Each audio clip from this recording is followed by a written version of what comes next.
Kunja Bihari Madhava Kunja Bihari Jaya Radha Madhava Kunja Bihari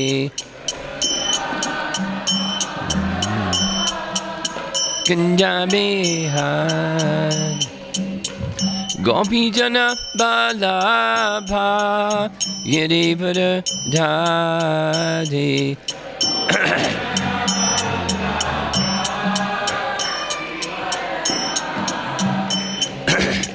Gopijana Balabha Giridhari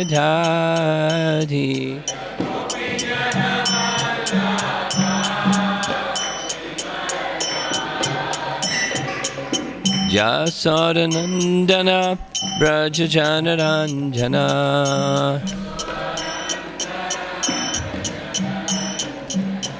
Jasodanandana Brajajanaranjana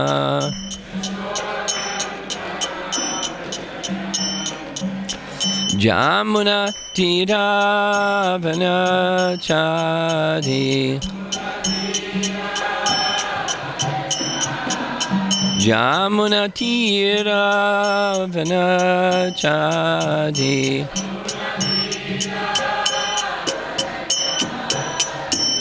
Jaya Radha Madhava Kunja Bihari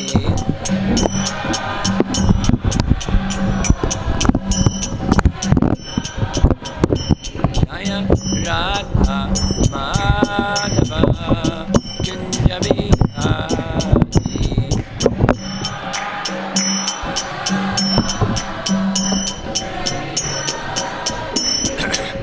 Gopijana Balabha Giridhari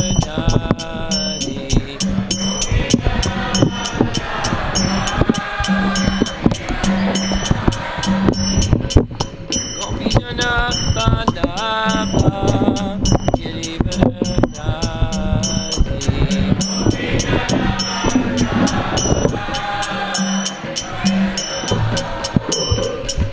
Jasodanandana Brajajanaranjana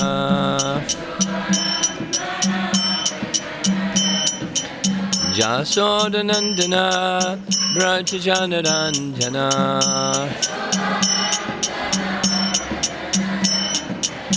Jamuna Tiravanachari Jamuna Tiravanachari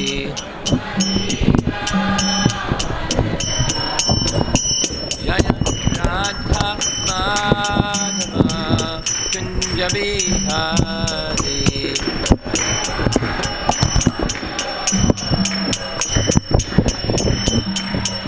Jaya Radha Madhava Kunja Bihari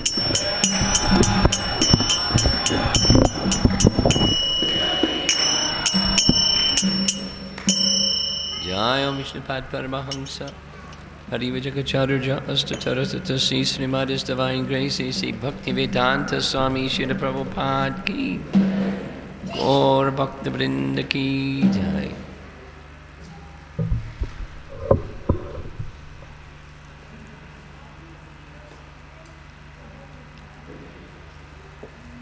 In case you haven't noticed, this is high technology in Bangalore.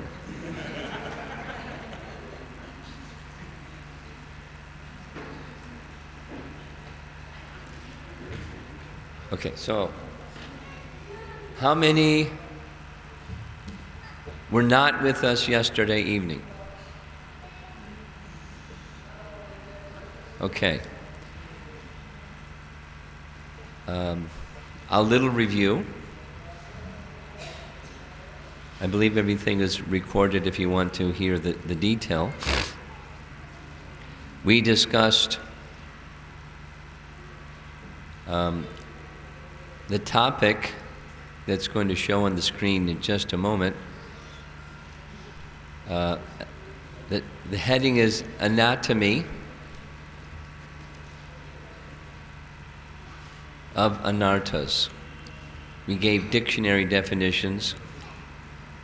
The common use of the word anatomy is biology.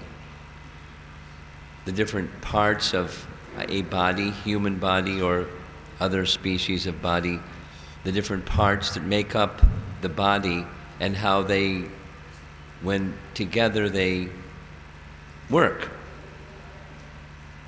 Like the digestive system and the nervous system and the skeletal system and the different parts of those and how they work together. That's the normal anatomy. And then there's the secondary meaning, which is the meaning that we're using because we're not cutting up Gadavaras or anything. This is the anatomy of Anarthas. So it's the different parts. Dictionary definition is the different parts of something and how those parts work together, making the whole in a functional system. So in our case, this topic is the anatomy of anarthas. And we discussed the meaning of anartha, something that's unwanted. And we also discussed why this topic is important, because it's something that we're all in our day-to-day lives dealing with in Krishna consciousness. The attempt to remove unwanted things from the heart so that we can come to the stage of, instead of unsteady bhakti, steady bhakti, and then beyond, taste, attachment, ecstasy in serving Krishna and love for Krishna. So it's a necessary and sometimes prolonged period of our devotional service. So we compared, like somebody that has a disease, one of the first things that you want to do is find a good doctor. And why? So you can not just get rid of the problem, but especially in severe cases, you need to know what the problem is. There's symptoms of the problem. That's what we're going to address this evening. Symptoms and then stages, like, cancer stage 1 through 5. So depending upon the stage, what are the symptoms and what do you do about it? So that's the anatomy of anarthas. So it's if you, like an ailment, if you know what's the cause of the symptom, and you have a good physician that can diagnose that and has good medicine, then you can get rid of not only the symptoms, but the disease. Chaitanya Mahaprabhu said this to Sanatana Goswami. A good physician not only reduces the disease, but eliminates the disease to such a degree it won't appear again.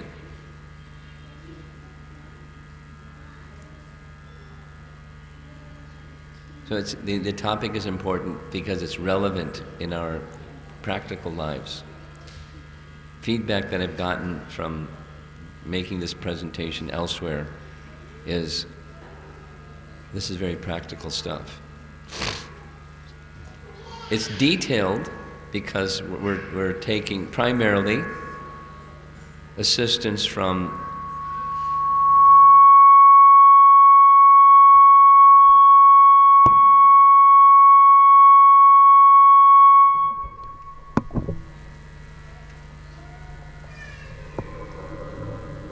that's special effects, part of high technology Bangalore. We're taking assistance from Jiva Goswami, primarily. There's other reference sources, but Bhakti Sandarbha texts, or Anuchhed 152 to 163, primary reference.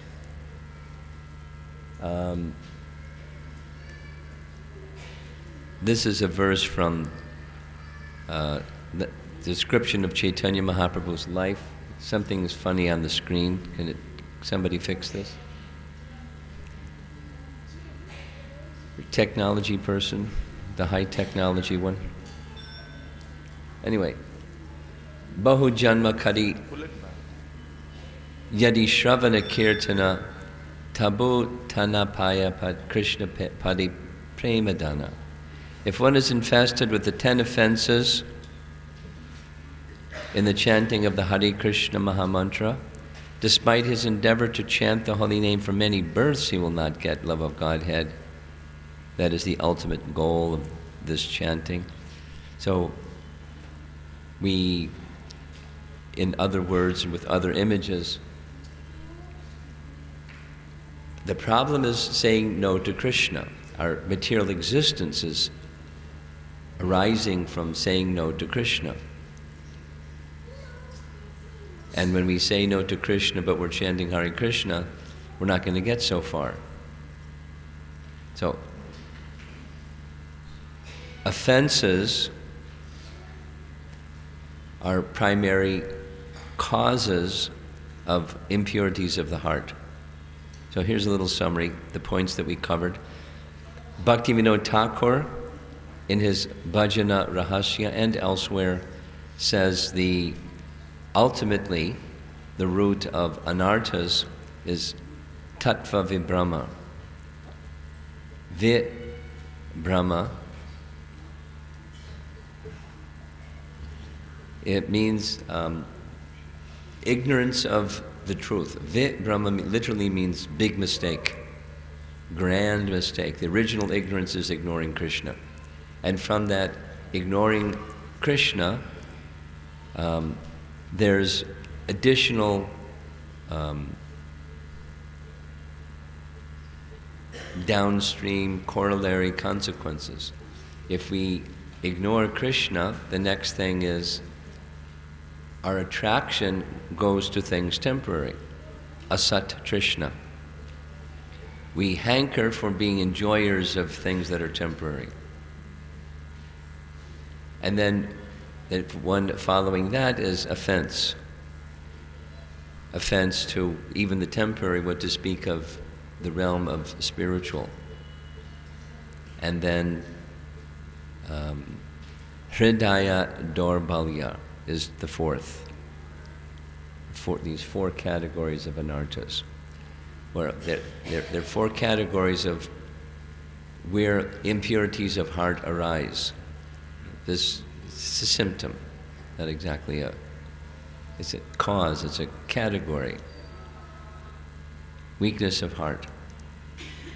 Hridaya Dorbalya. Just as Krishna spoke to Arjuna in Bhagavad Gita, that he was a victim of, or exhibiting the symptoms of, Hridaya Dorbalya, weakness of heart. And as a result, although he knew the Aryan values of life, he was speaking and ready to conduct himself in a different way. So that's these four, that's the model of categories of anarthas that Bhaktivinoda Thakur expresses. We made reference to Vishwanath Chakravarti Thakur's model, slightly different. He indicates that anarthas can be identified from their origin, from whence they arise. So those four, this is just review, so I'm not going to go into the detail of them because it's review. Anarthas that arise from our previous sin, anarthas that arise from the fruits of piety, trying to be the enjoyer of the fruits of piety, causes anarthas in the heart. Anarthas that arise from offense, and there's seva parad, and then nama parad. So the emphasis on the name is, the holy name can eliminate the consequence of the first three if it's seva aparad, but nama aparad has its own problem. So therefore, as practicing devotees, very serious and significant attention needs to go to offenses that arise or that are in relation to the chanting of the holy name.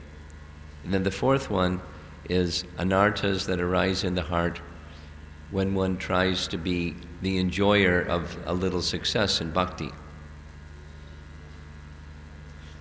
Some recognition for your success in bhakti, or a title, or some honor, some praise, and trying to be the enjoyer of that is an impurity of the heart. And we discussed two other points. Why is it that in the practicing stage, the sadhana stage, we have to repeat over and over and over and over and over and over? So there was reference in Jiva Goswami's writing to this Avritir Asakrit Upadeshat. This line is a reference from Baladev Vidyabhusan's commentary. Obviously this came after, subsequent to Jiva Goswami's time, commenting on Jiva Goswami's writing, or based upon it, from a Vedanta Sutra 411. So the composition of Vedanta Sutra, I didn't share this yesterday, but it's from Chaitanya Charitamrita. Vedanta Sutra has 4 parts. The first 2 deal with Sambandha Gyan. The second one deals with Abhideya Gyan, and the fourth one deals with Prayojana. So, the relationship of all things with their source of emanation, the first 2. How does one act in that relationship? That's the next. And then Prayojana, what's the fruit of acting in that relationship? So the first verse in that final section, 411, says that the practice needs to be repeated. That's the first one. And then there's this explanation why. So Baladev Vidyabhusan's commentary on that 411 from Vedanta Sutra, this is referred to in Jiva Goswami's writing, this Vedanta Sutra message. Avritir Asakrit Upadeshat. Upadeshat, it's said in the scriptures that practice is to be repeated again and again. And why is that? Is because of offenses. And the anarthas that are in the heart because of offenses, because the practice doesn't act fully. We heard this description. How is it that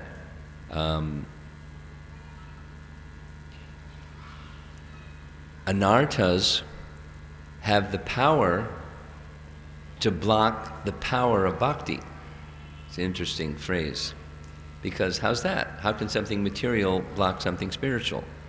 Well, it can, because Krishna invests the potency in the impurity of heart to block the power that Krishna has, the power of Krishna's name.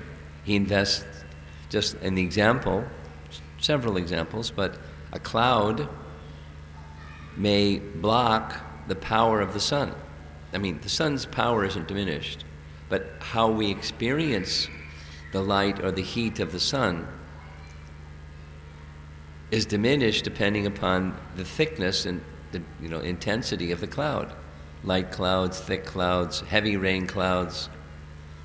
The light and the heat of the sun become blocked. As clouds act in that way, the clouds in the heart, the anarthas in the heart, have the power to block the power of the holy name and the power of devotional service, and therefore is to be repeated regularly. And Jiva Goswami quotes Patanjali Sutra, of all things. It's an interesting way that Jiva Goswami works in his writing. He takes gold from a filthy place. he doesn't say he accepts everything that Patanjali Muni writes, but in giving, he accepts the definition of sadhana or abhyasa, abhyasa meaning practice. And it has to have 3 elements. This is review. So quoting Patanjali Sutras, there's the 3 elements are, 1 is it should be done regularly. 2, it should be done over an extended, prolonged period of time. And 3, with some faith or conviction or confidence that this is going to take you where you want to go. Not just, in other words, beyond mechanical, the devotional element.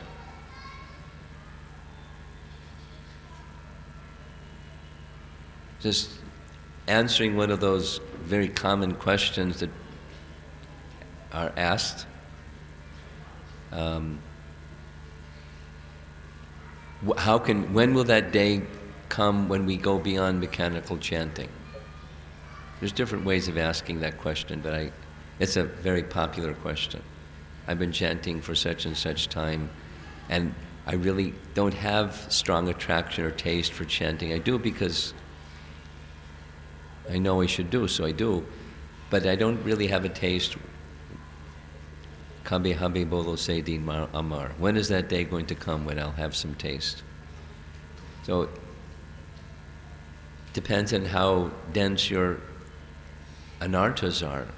And the removal of anarthas depends on, to some extent, to a large extent, the amount of faith or devotion that you have when performing the activities of bhakti, not just the mechanical or ritual performance.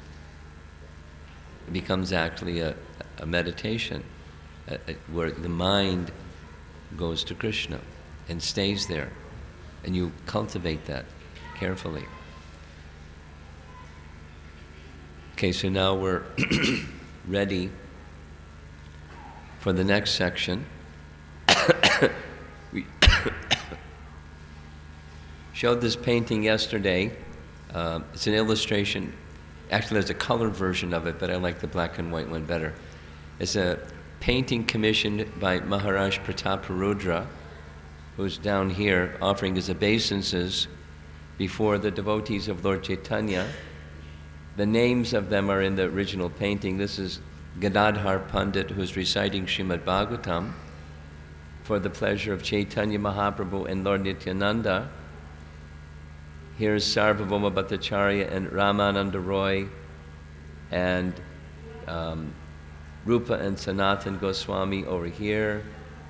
And this is Haridas Thakur and other associates of Mahaprabhu.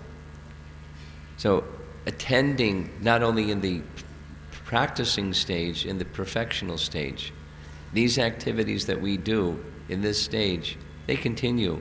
Just the experience is where the clouds of anarthas aren't blocking the potency of Krishna Katha and other forms of devotional service. So now we're going to pursue this question a little bit more. How is it possible that spiritual power can be blocked by any material power or material entity? How is that possible? It is a bit of a paradox. And the paradox can be understood in the following way. Just like spiritual power cannot be blocked by sin, that is to say, spiritual practice can remove sin and the effects of sin. And that's a major difference between sin and offense, or the reaction to sin and the reaction to offense, or anartha. Sin is susceptible and cannot block spiritual power, but offenses can block one from spiritual power. The example commonly given is fire by nature has the capacity to burn, but if you apply fire to different materials, it'll ignite or will not ignite, just like fire applied to wet grass or dry grass, wet wood or dry wood. Fire isn't going to immediately ignite the wet grass or the wet wood. It first has to become dry. And similarly, the offense, the effect of offense is, by definition, that which has the power to block the full effect of spiritual practice. And therefore, it's to be done regularly. Avatir asakrit, that's the Vedanta Sutra statement.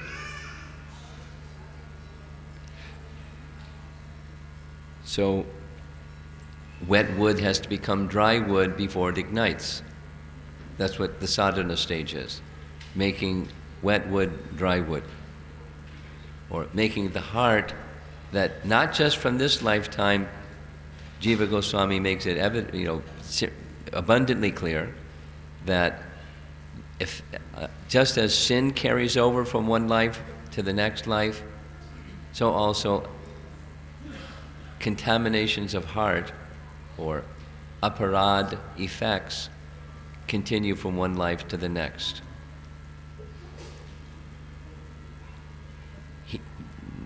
There's manifestations, or you can say symptoms, when offense or aparad is situated in the heart.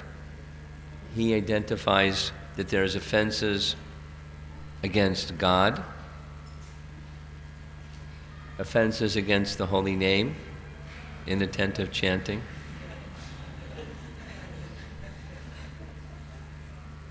offenses against devotees. This projector isn't the best projector I've seen, but this is Maharaj Ambarish and Durvasa Muni and the fiery demon that he sent to kill Maharaj Ambarish. That was certainly an offense against a devotee. Later he apologized, saying, I didn't understand how great he was. But even if he didn't understand how great he was, it's still an offense. And offense against other living entities. Chit kana jeev. That's the phrase that's used. Chit kana is the soul, the spark of life within. So now a little further description of this distinction between sin and offense. Both contaminate the consciousness, the reactions of sin. Sin in Sanskrit has a number of words. Papa, common, is, or agham, or mala. Agham basically means something very difficult to destroy. It can be destroyed. Bhakti has the power to destroy it. But by definition, or again a functional definition, is it's difficult to destroy. Within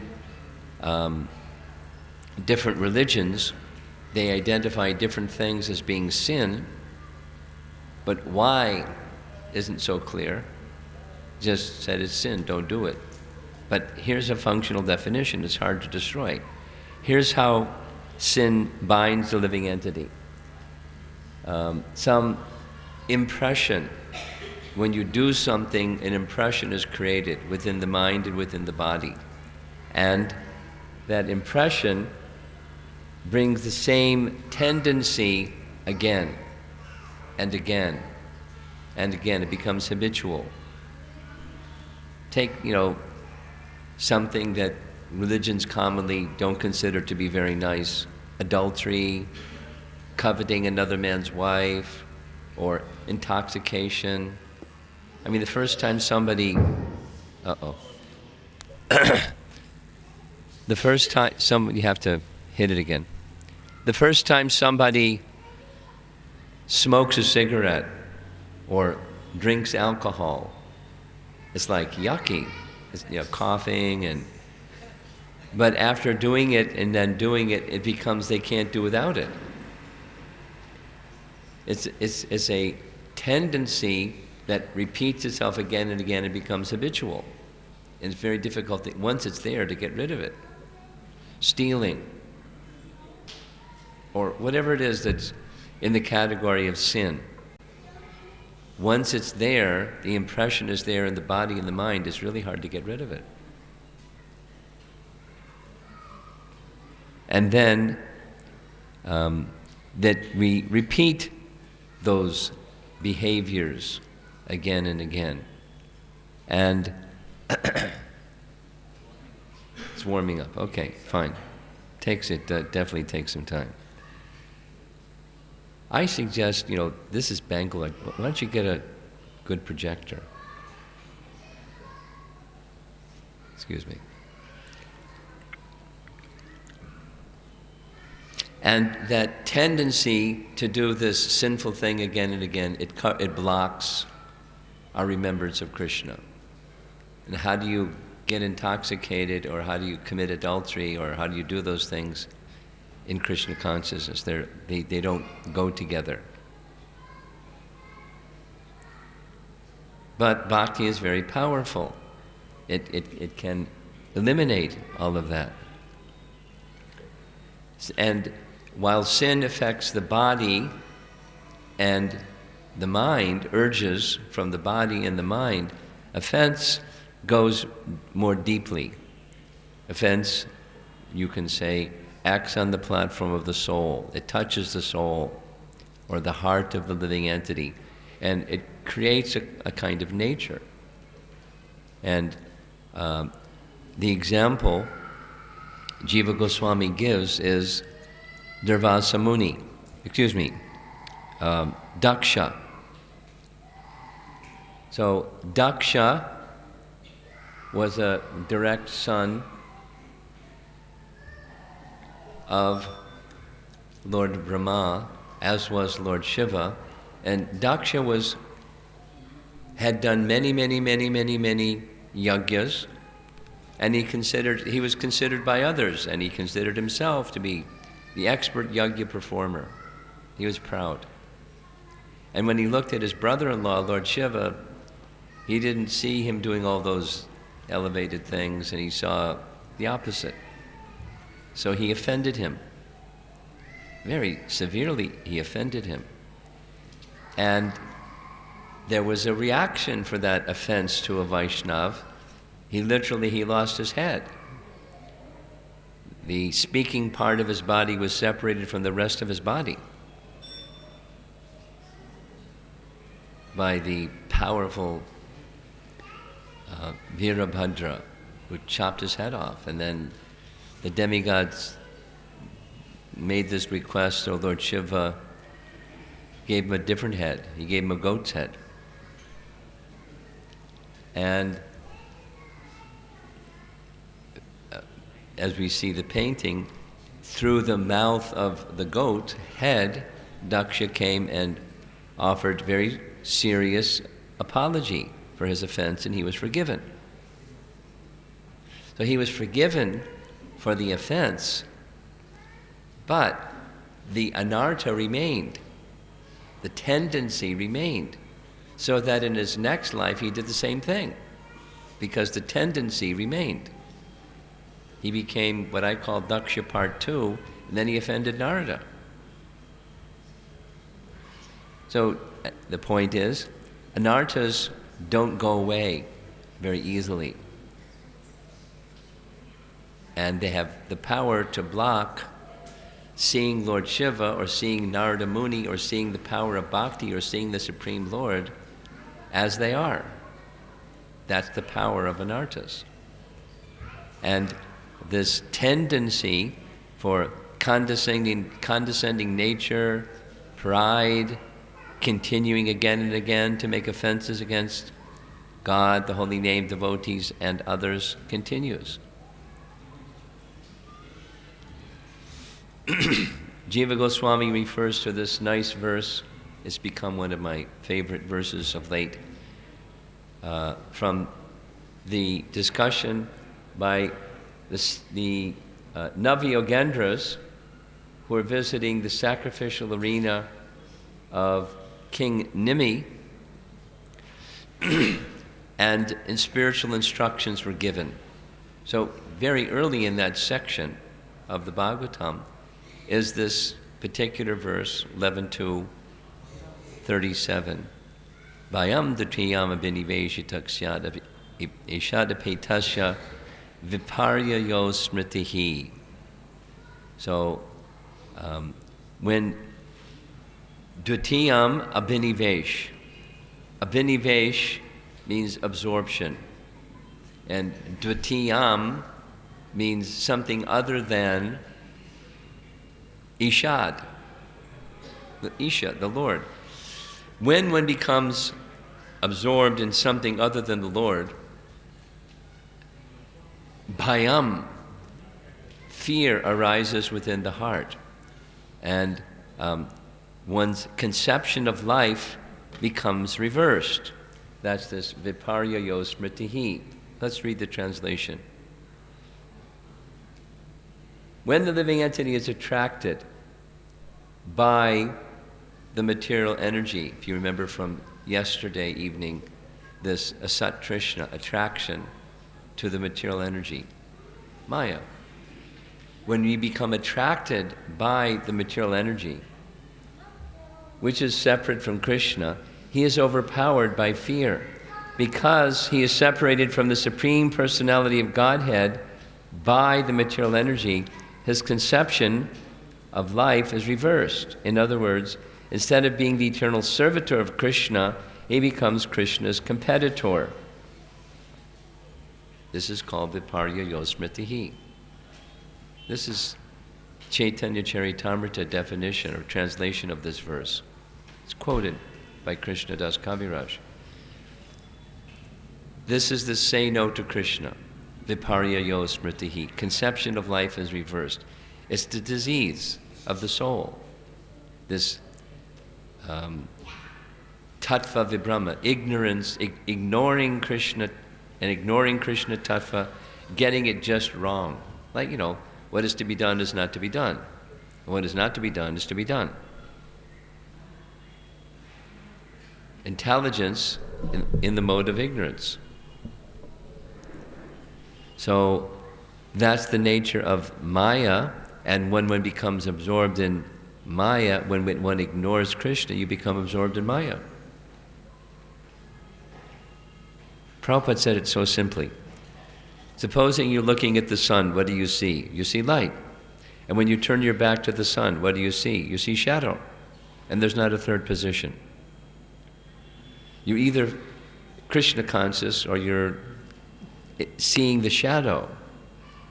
There's something there, but it's just a shadow, and it's darkness.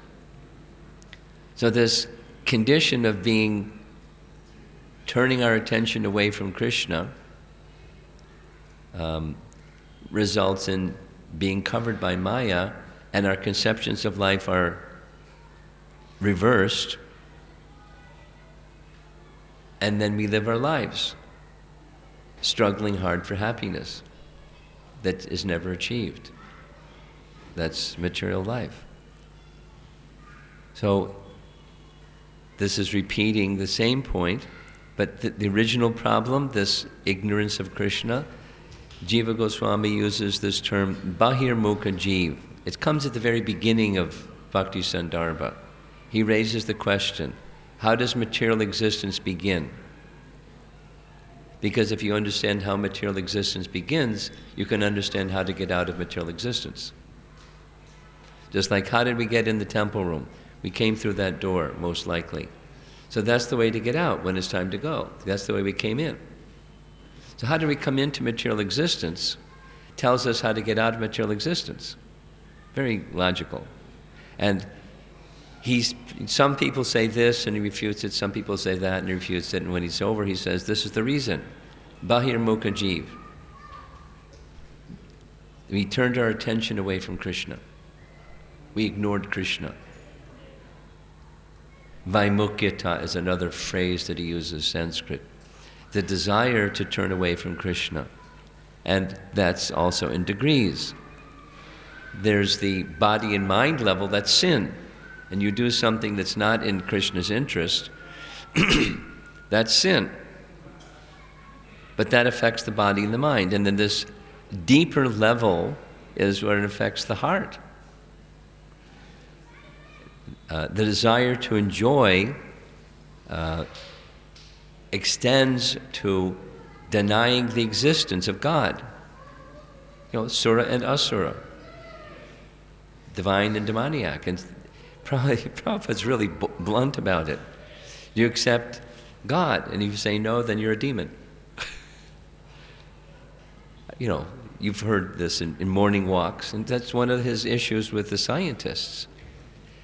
They're hell-bent on proving there is no God. Wow.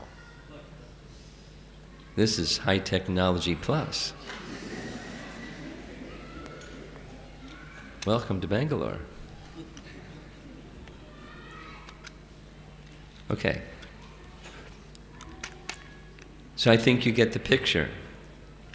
This little section is offense and its consequence, anarthas, is more serious than sin. That's the message. Sin is, any religious person understands, sin is not good, it's bad, worse, and having deeper effects, not only in this lifetime but subsequent lifetimes, is offense, and the offense, the consequence of offense, anarthas in the heart. I think the point is clear. When that condition exists, then one has distorted perception of everything. The Jiva Goswami seems to, at least in this section, he's heavily picking on Duryodhana or pointing to Duryodhana. Of course, it could be Shishupal, another, but criticizing Krishna. But Duryodhana was very fond of doing that too. So the nature of someone who is covered by anarthas is, even they see something spiritual, they can't detect the spiritual essence of that something that's spiritual, even it's right in front of them. Whether it's another devotee, we may project our own misconceptions about what's what upon that other devotee and think, oh, this person is just sentimental. Just supposing someone is factually absorbed in some deep spiritual mood of devotion. Anyway, so one cannot, blocks one's power to see the spiritual nature of God, the holy name, and so forth. The devotee, other living entities. So the offensive person cannot see the spiritual nature of bhakti, the bhakta, or even Bhagavan. There's many examples, but one, this is not from Jiva Goswami, but Gopinath Acharya commenting to his brother-in-law, Sarvabhauma Bhattacharya, saying, despite directly perceiving symptoms of the Supreme Lord in the body of Chaitanya Mahaprabhu, you cannot understand him. This is commonly called illusion. Direct quote from Chaitanya Charitamrita.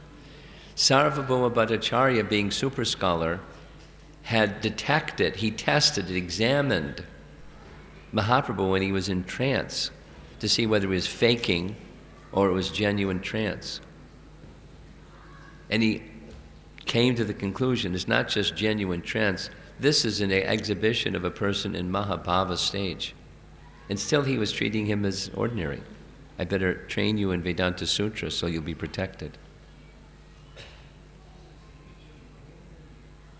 But after hearing Vedanta Sutra from Mahaprabhu and hearing the Atmarama verse explained by Mahaprabhu, Mr. Super Scholar, a little light went on. This person giving this explanation is not an ordinary person. He's the Supreme Person. And when he felt that, realized that, and spoke that, Chaitanya Mahaprabhu then directly disclosed his divinity. as we see in this Chaitanya Charitamrita painting. So offenses result in blocking spiritual power, and one cannot see that which is spiritual properly, including other living entities, chitkana. One offends others, not just Vaishnavas, but offends living entities and thinks nothing of it. That's the nature of pride.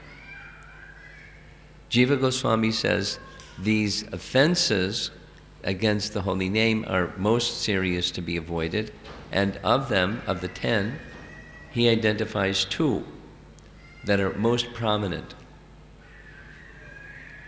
And there may not be ones that you would think of as the most prominent.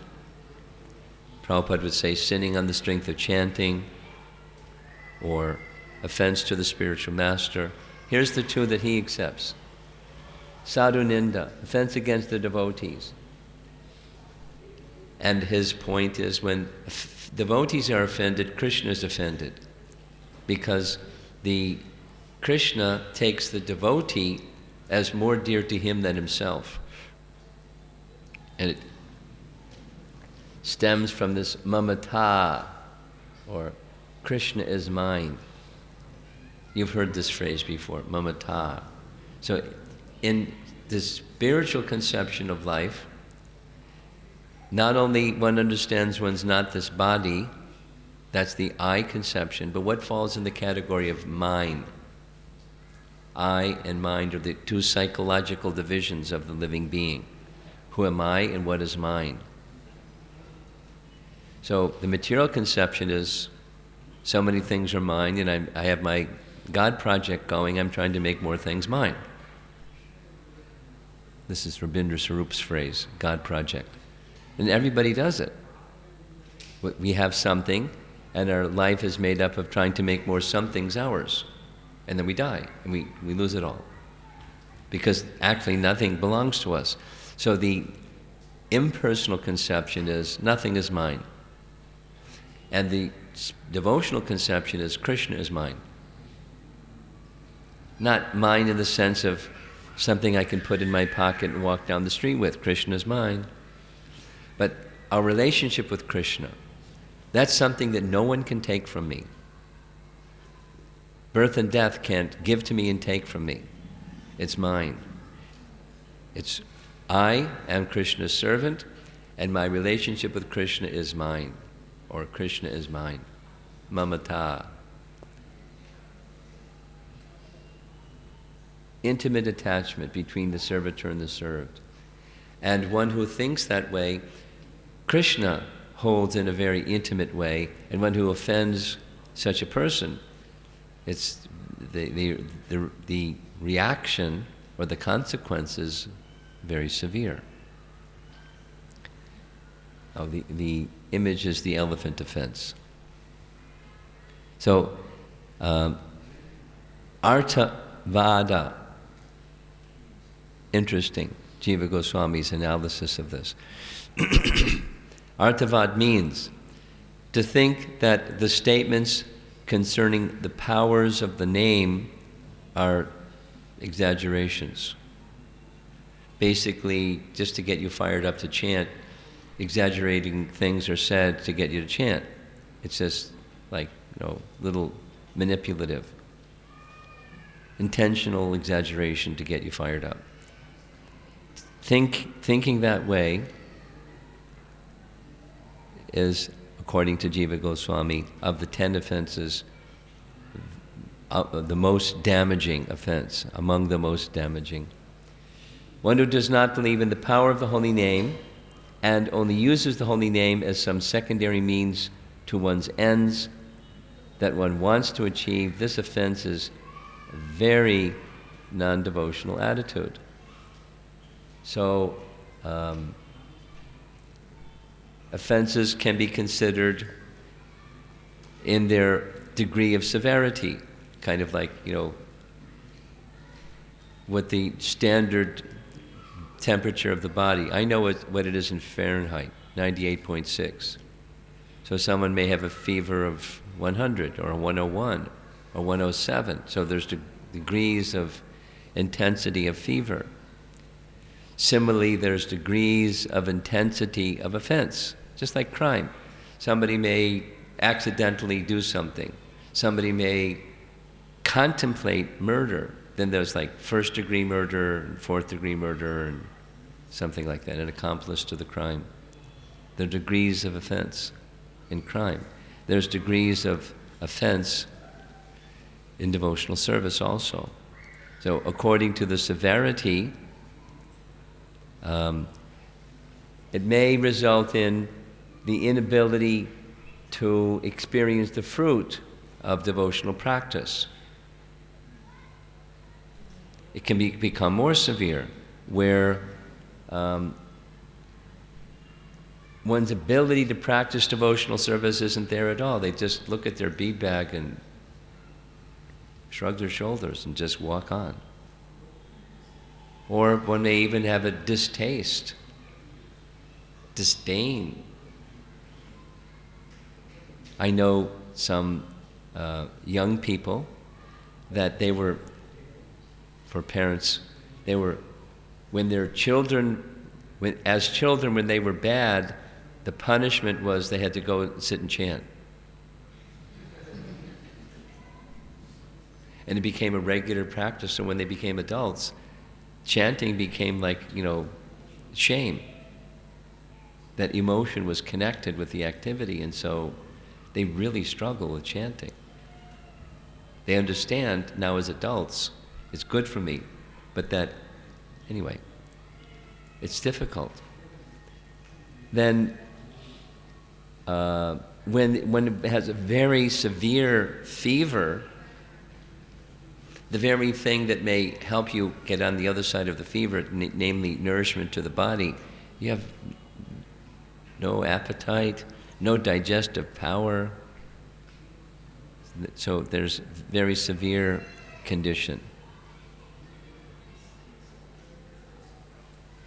So now this sadhu ninda, this mamata phrase, just as we know when Durvasa Muni came before Lord Vishnu and appealed to him, what did Lord Vishnu say? My pure devotee is always within the core of my heart, and I am always in the heart of the pure devotee. My devotees do not know anything else but me, and I don't know anyone else but them. He said, I can't act independently of my devotee.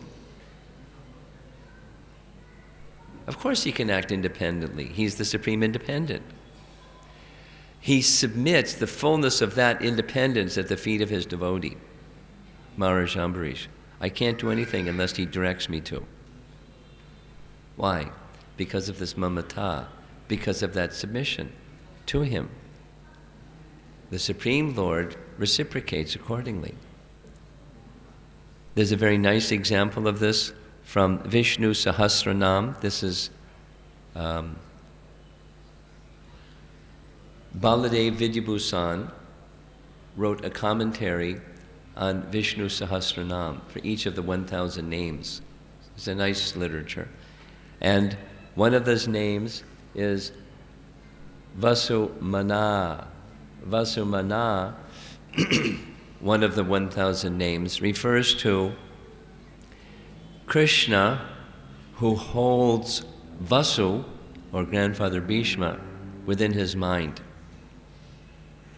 And the example that's given in his commentary is one time Maharaj Ambarish went to pay his morning respects to Krishna. Krishna was staying with him in Hastinapur, and he saw Krishna was engaged in a deep meditation.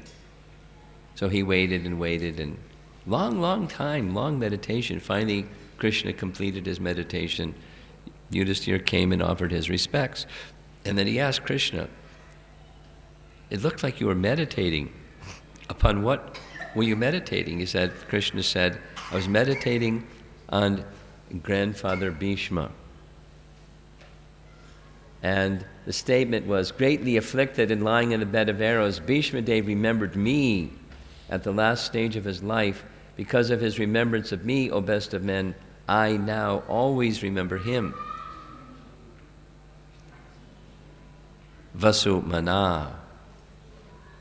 This is an example of the mamata. Why offending a devotee is very severe, because Krishna holds the devotee very dear to him. Now, a little discussion. This isn't Jiva Goswami, this is just some practical application for us. Is there a difference when we're interacting with devotees or amongst devotees where we're offering feedback to a devotee versus the offense of criticizing a devotee? Has Anuttama come here to Bangalore and given his leadership and management conference? I encourage some thought be given to inviting him to give that seminar. It's really good. I've attended it 3 times, and that was years ago. So one of the lessons that in the leadership seminar is when we give feedback to another devotee, what's the purpose? And it's like, I've taken the course so many times. The purpose is improvement. The purpose isn't criticism. The purpose is improvement. So feedback means appreciation, room for improvement, appreciation. It's like a mantra. So when we're giving feedback to another devotee, where in the heart is a desire to be in service to the other devotee and the devotees, to bring the situation up, if that's our capacity and that's the relationship we have with this other person, to give feedback, that's a whole other thing than offense, because offense is pulling somebody down. And then I feel I'm higher because now that other person is down. That's material consciousness. And Krishna consciousness is, we want the happiness of Krishna. And collectively, we can bring happiness to Krishna. And offering proper feedback, that's pleasing to Krishna. And the other is offense. Okay, so that's in this sadhu ninda category of the 10 offenses. This one is very interesting. I find it very interesting. This Atartha Vado Harinamni from Padma Purana is an offense to think that the glories of the name of the Lord are mere praise. From this is Jiva Goswami citing these different references. He who thinks that the glories of the name are mere praise is the most sinful among human beings and definitely falls to hell. Not nice. Another reference. If a person, hearing the various results of chanting my name, has no faith and rather thinks the results are exaggeration, I throw him in the greatest sufferings where his limbs are afflicted with various pains in frightening samsara. So don't do that. The reference is from Brahma Samhita, where the Lord speaks to Bodhayana, and Jiva Goswami notes this is different than the Brahma Samhita that Lord Chaitanya found and became circulated. So that apparently during the time of the Goswamis there was more than one Brahma Samhita version. But at least we have the one that Lord Chaitanya accepted. He gives as a reference King Nimi. So you know the story from 10th Canto or Krishna book. Not King Nimi.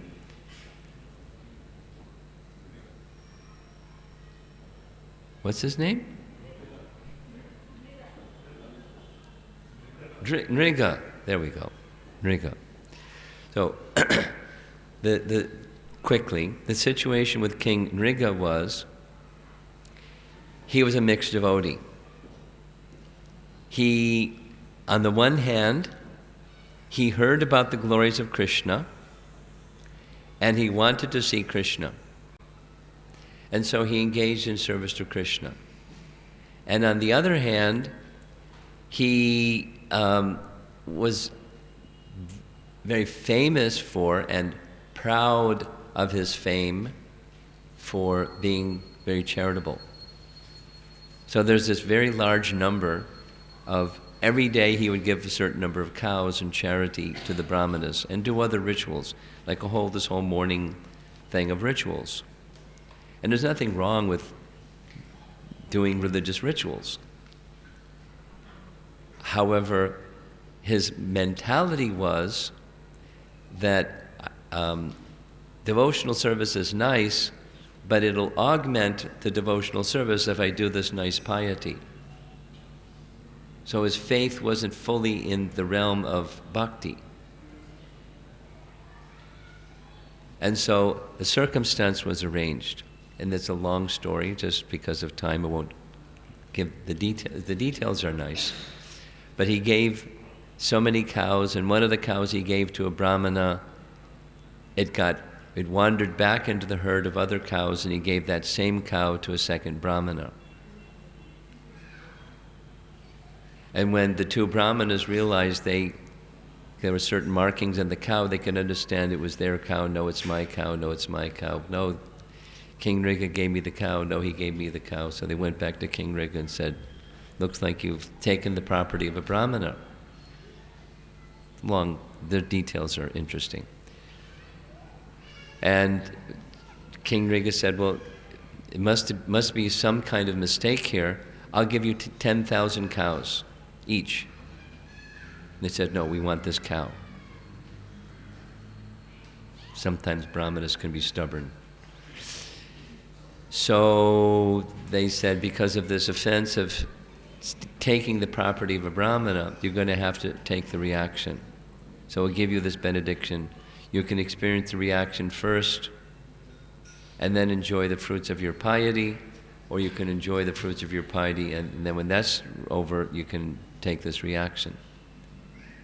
So he said, I think I'll take the reaction first, and then the coast is clear. I can just enjoy without worries. And so the reaction for stealing the property of a brahmana was he became a lizard. And he became a lizard in the bottom of a well, and Samba and the other boys from Dwarka were playing, and they became thirsty, and they went to this well, and they saw at the bottom of the well was a lizard. And they tried to reach down or send some rope down or get somehow free the lizard, because apparently he's a big-bodied lizard, and it didn't work, so they went to Krishna. So Krishna came, he extended his arm by mystic power, touched the body of the lizard, and he then transformed into King Riga and offered his prayers to Krishna. Krishna saying, you wanted to see me, here I am. Now you're freed from that reaction. But the reaction, Jiva Goswami's point is, the reaction was his bhakti wasn't full. He had mixed faith, just in case Krishna is not paying attention when I'm engaged in my devotional service. I mean, I'm this little guy, maybe Krishna is too busy. He won't notice my bhakti, so I'm going to do this piety thing on the side and get, lots of recognition and honor.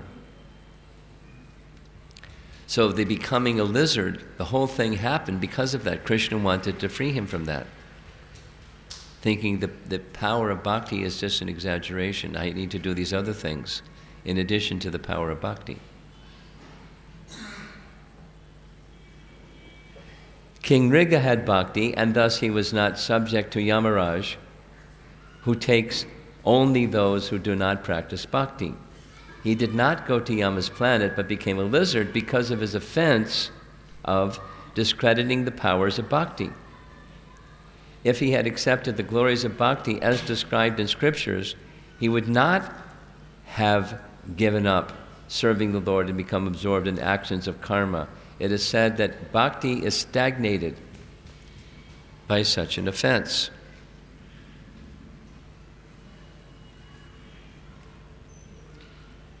So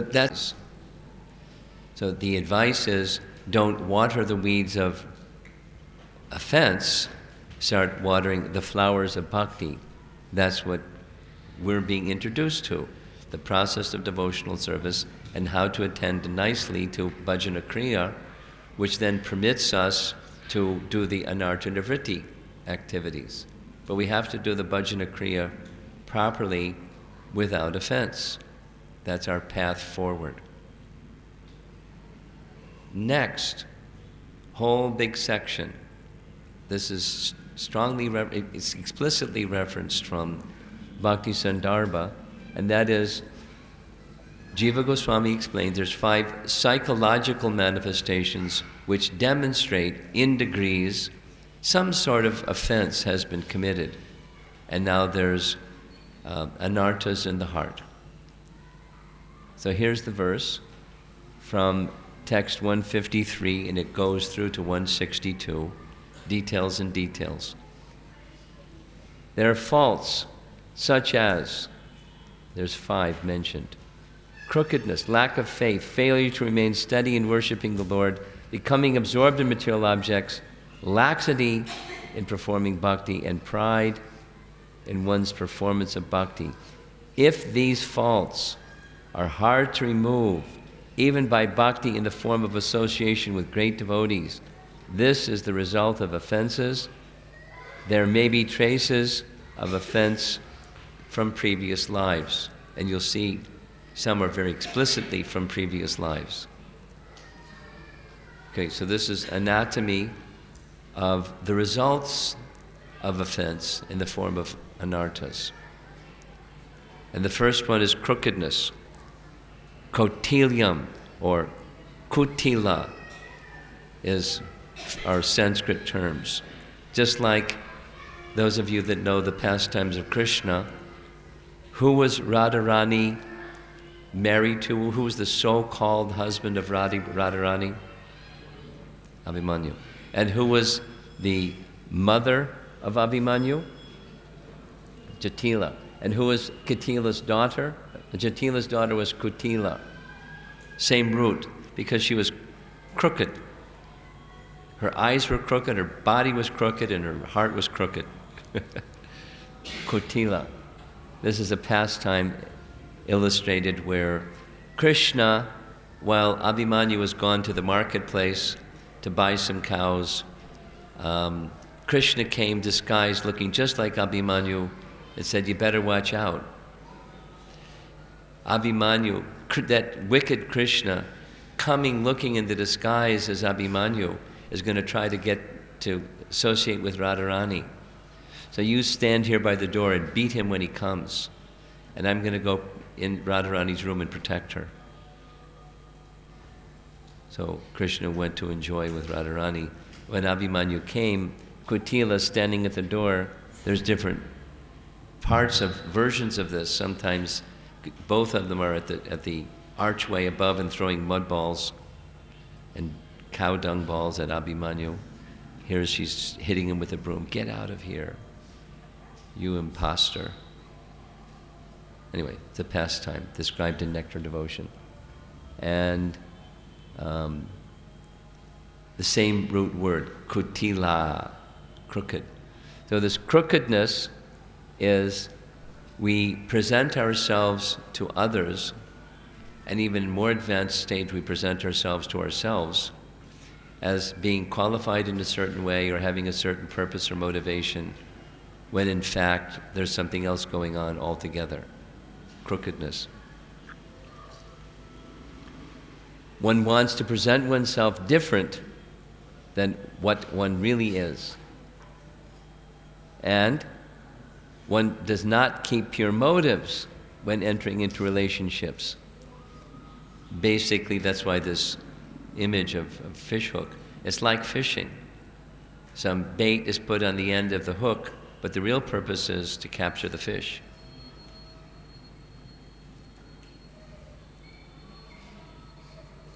A Hitopadesh example is the tiger who becomes very old and the person who's passing through the forest. So the tiger is very old and because he's old, he can't go capture prey. So he sees a passerby coming through the forest and said, "My dear sir, I've become very old. I've taken a vow that every day I'm going to give in charity. I have some gold. You please come here and I'll give you gold in charity. And don't worry, I won't eat you. I've become a vegan. I'm nice." So with the crooked intention of being nice and receiving something in charity, the passerby comes and is eaten by the lion or tiger. So the Hitapadesh story is the crookedness also of so-called spiritual teachers. Come and I'll give you something of value, and they actually they have another motive, and they're cheating.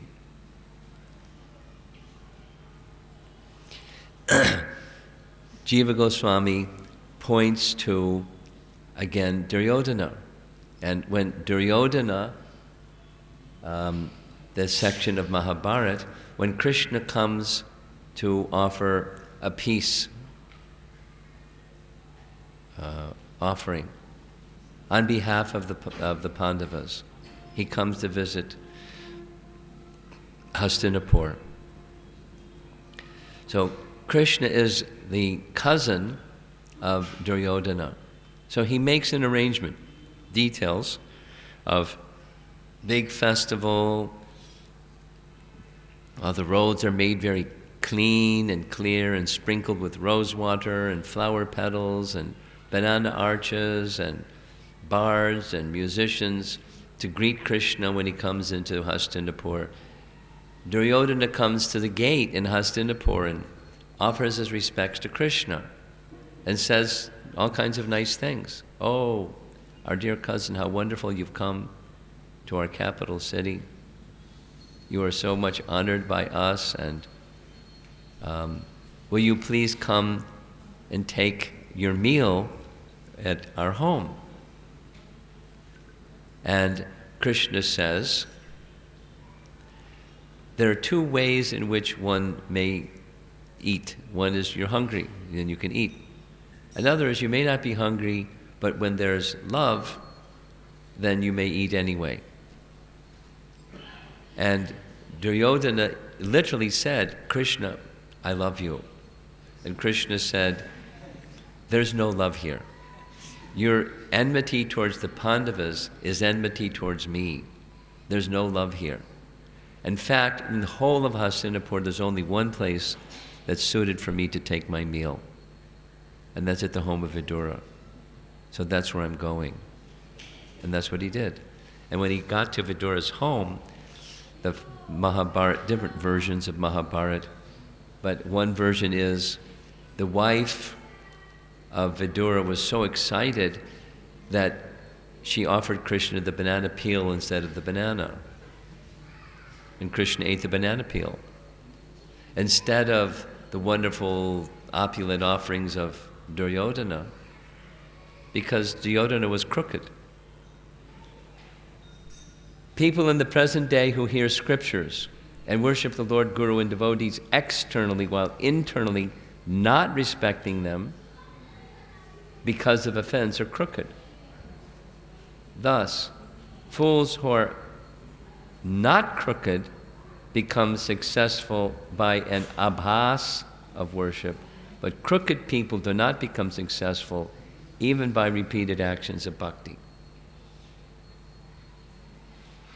So, this is the first symptom of offense, and the anartha that arises is this crookedness. So we need to examine ourselves. The practical application is not just point to Duryodhana and say, just see he was crooked. It's to see ways in which we may be doing something that's good something, but not with a clear motive or proper intention of simply pleasing Krishna. Obviously it's got to be there, otherwise we'd be pure devotees. So there's got to be some of that. So to whatever degree that some of that is there, a sincere devotee wants to detect it and uproot it. This kutinati or katilyam even lets one to develop the false image about oneself. To oneself, you become self-deluded, not only crooked to others and playing a game to get what you want, but self-delusion, even more acute. Just like this nice example where Duryodhana, he didn't want Krishna, he wanted Krishna's armies. This is a scene depicting. So he's by Krishna's head. Arjuna's happy to be at Krishna's feet and saying, he can have all of your armies, I'll just take you. And your commitment is you won't fight, no problem. Just be with me. That's the bhakta. And the other one wants the opulences of Krishna without Krishna.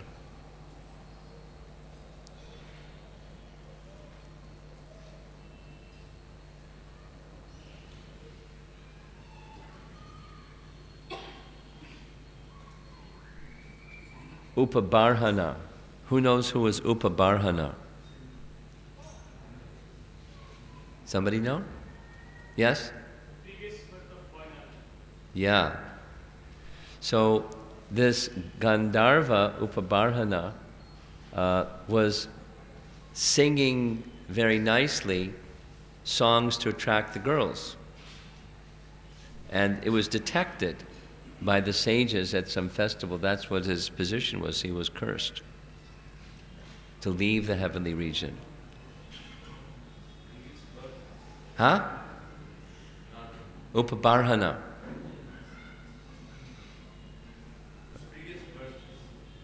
Yes, that's his previous birth. Yeah, yeah. No. Huh?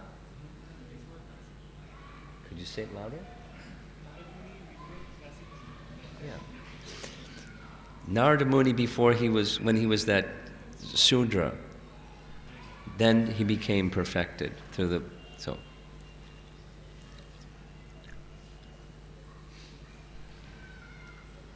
So he became a Sudra, but he was then blessed by sadhus. So his heart, and this son of a Shudrani, in his previous birth before Narada, he was able to receive the association of the elevated sadhus very nicely. And he became Narada Muni. Now, this first one, crookedness, again, this is the anatomy of anarthas, as described by Jiva Goswami. There's a slightly different model, similar but slightly different expressed, and that is this namabhas, Bhaktivinoda Thakur describes. This is a subset where there's of cotilium. There's a slight offense, samanya.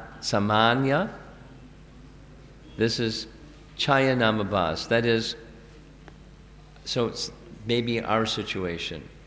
We're not pure in our chanting, but we want to become pure. And so we're striving to clear offenses and sincerely striving to reach the stage of pure bhakti. That's the chaya namabhas. But there's something that's darker. One may feel the presence of the Lord but doesn't feel the mercy of the Lord. One performs bhakti consciously as a means to achieve something else.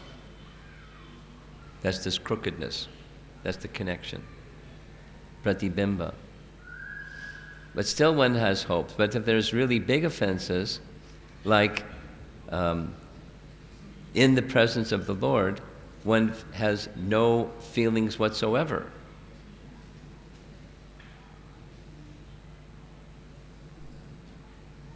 There's offenders. Mayavadis are the biggest of offenders, for example. And one who becomes influenced by that consciousness, then one can see a devotee or see the deity or hear the holy name, and one doesn't get it at all. Big offense. I mean, just anecdotal. so many years ago, I was in college, too many years ago. And during that period of time, the chanting of the holy name had become widespread. In the university circuit, there was a Mayavadi professor from Harvard University who was promoting the chanting of the Hare Krishna mantra, traveling around at colleges. So I was attracted. I didn't know what it was, but I was somehow attracted. But I didn't know what a Mayavadi was. I didn't know that he was a Mayavadi. But he was saying, become one with the chant. And I thought, that sounds cool, become one with the chant. So then he would chant. And then after attending more sessions, he explained it further. Become one with the chant means, in the beginning there's you and there's the chant. But when you become one with the chant, it's just the chant. And I thought, this is ridiculous. That means what he's saying is you become God. Forget this guy. I didn't know what a Mayavadi was. I just knew that was nonsense. But this is Namaparad. The chanting is done for the purpose of becoming God. That's Brihat, which is darker than Pratibimba, which is darker than Chaya. So there's degrees of crookedness, or the degrees of contamination. If the cloud is not too dense, then we can see the light of the sun and we can feel the heat of the sun. But when the clouds are too dense, then it blocks the vision of the sun and the heat of the sun. So offense is in degrees, in other words, and crookedness is in degrees also. The super crooked is this fellow down here.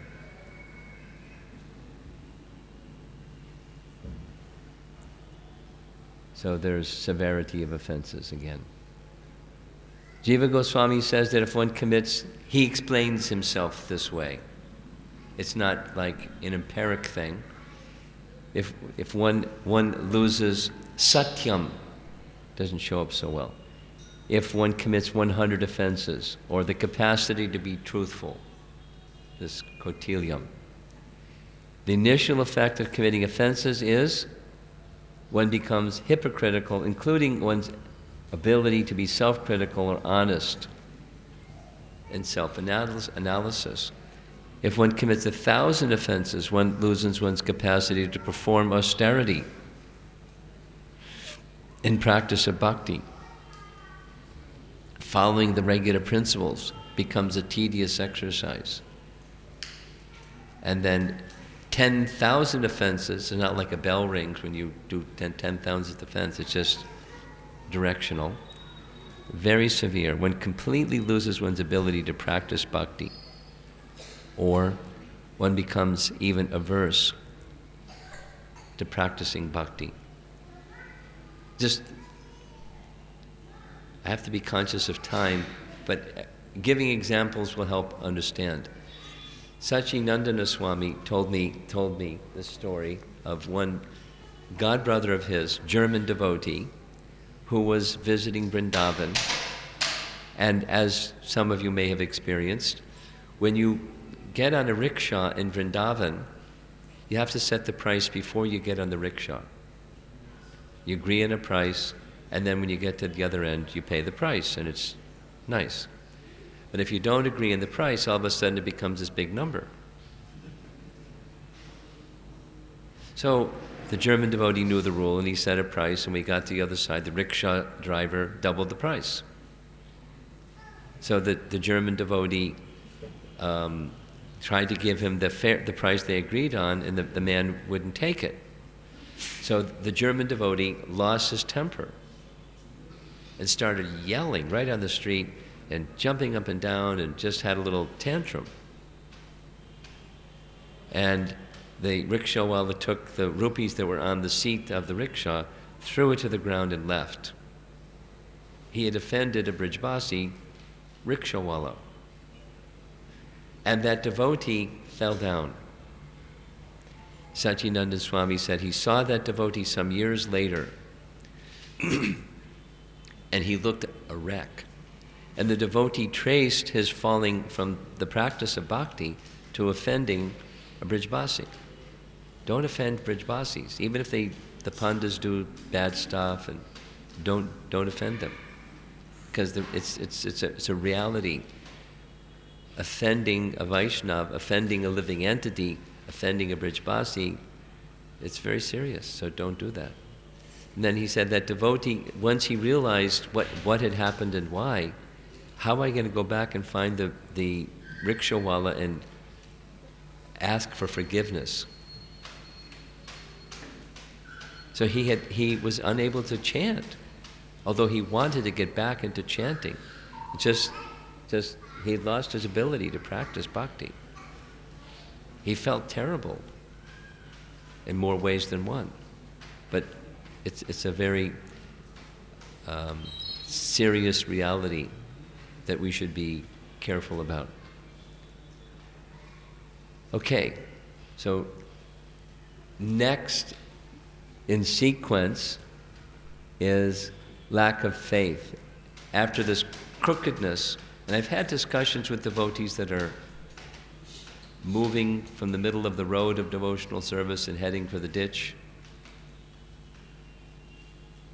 This analysis that Jiva Goswami is right on.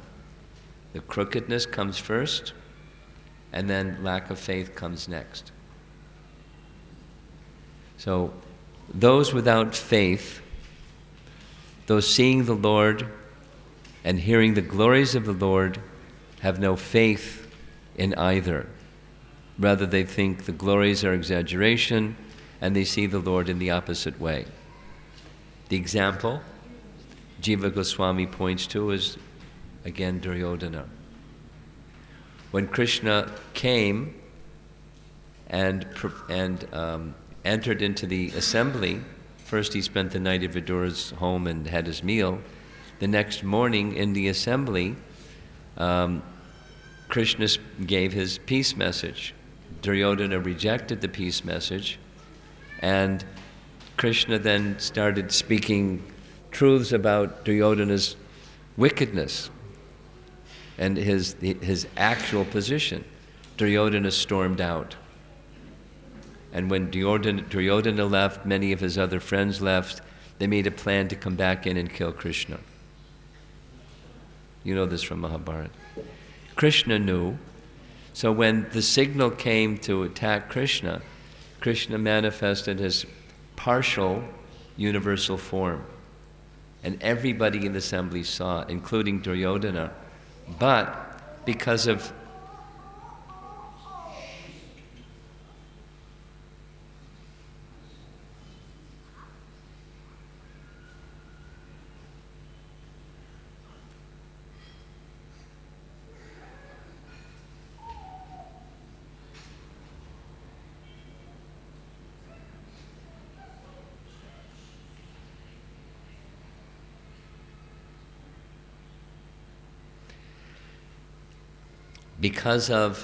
the contamination of his heart, he couldn't see Krishna for who he was.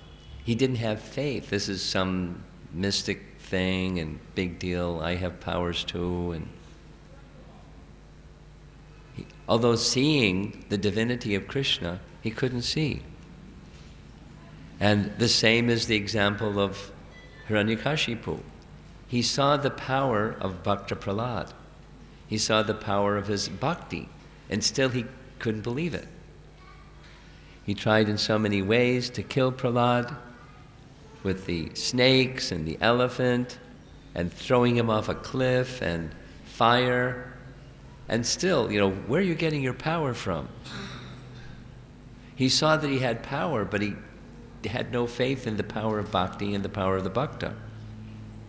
And even when he saw Lord Nrsingadev, oh, this is a mystic person, but I also have mystic powers, I'll defeat him. Jiva Goswami gives these two examples, and then he goes on and says, sometimes a devotee, a bhakta, doesn't exhibit that power. And he gives the example of Maharaj Parikshit. Maharaj Parikshit, in the same way as Prahlad was protected, wasn't obviously protected or apparently protected, but the power of his bhakti was evident. He was totally fearless. His mind was totally fixed in the personality of Godhead. And he went back to Godhead because that's where his consciousness was. So the devotee may not, his Jiva Goswami's point is, they may not exhibit that power, but their power is exhibited in their consciousness. And one who has faithlessness can't see either.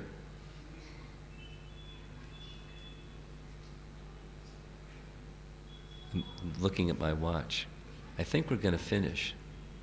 We have 3 more to go. We've done 2 so far.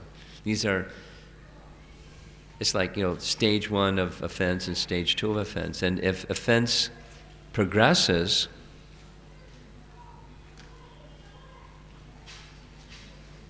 well,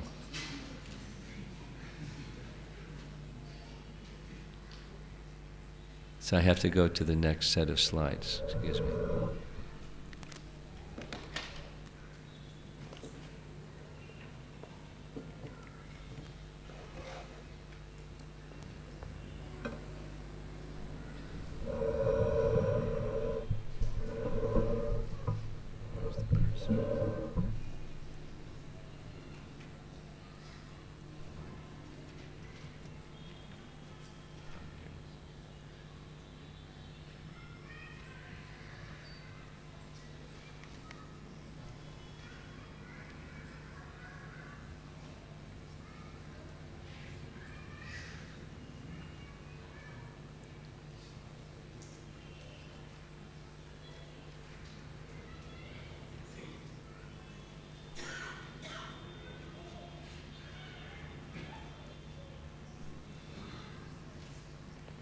Well, maybe here's another option. We can just end right here and finish tomorrow night. Yes? Yes. Okay. So part 3 is tomorrow. Now, many of you were at Trivandrum, I understand, so you missed part 1.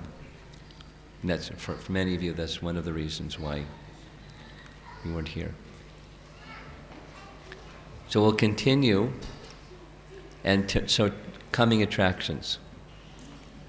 Tomorrow, we'll finish that sequence of the severity and as offenses increase, and then what to do about that situation. The cure of that condition of Anartha or Anartha Nivrithi. What's the essence that we need to give attention to in order to clear that condition of heart that carries over from one lifetime to the next lifetime.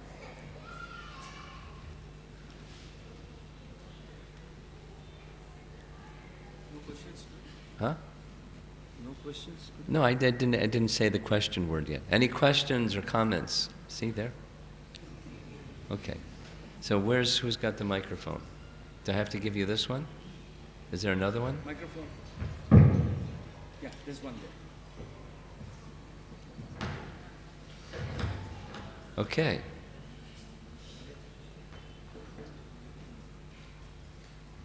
It's a trick Bangalore microphone. There we go. Thank you very much for the wonderful seminar. Generally, it is our habit to hear Japa talk or hear the glory of the Holy Name before chanting in the morning. So, but still, I see that I am inattentive in chanting or sometimes feel sleepy. So, what could be the reason for this, and how can we overcome this? Well, it's just contamination. It takes a while to overcome contamination. They're doing the right thing. Just continue.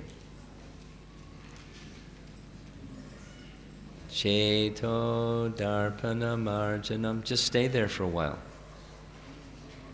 However long it takes, you stay there. Make the place clean. Maybe there's a lot of unclean things. Stay there, make it clean. Because you're doing the right things. starting with hearing the glories, immediately, that opens the heart. Wow. Yeah? Attention goes to those things that you value. So, value the holy name. Start. Make the heart open. Receive.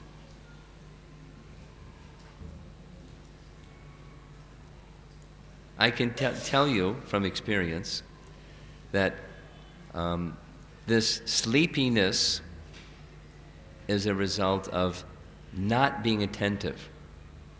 Say the opposite. By being attentive, the sleepiness goes.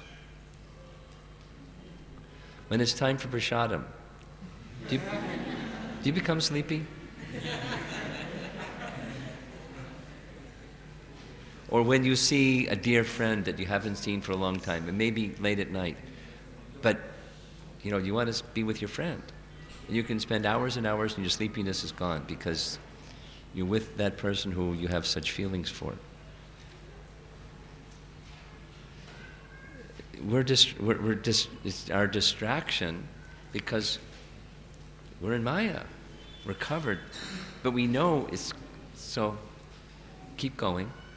Cheto Darpana Marjanam. Bhavamahadava, etc. Shaya Kaira Chandrika.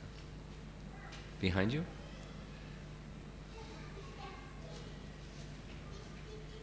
Maharaj, you explained about the Samanya offenses.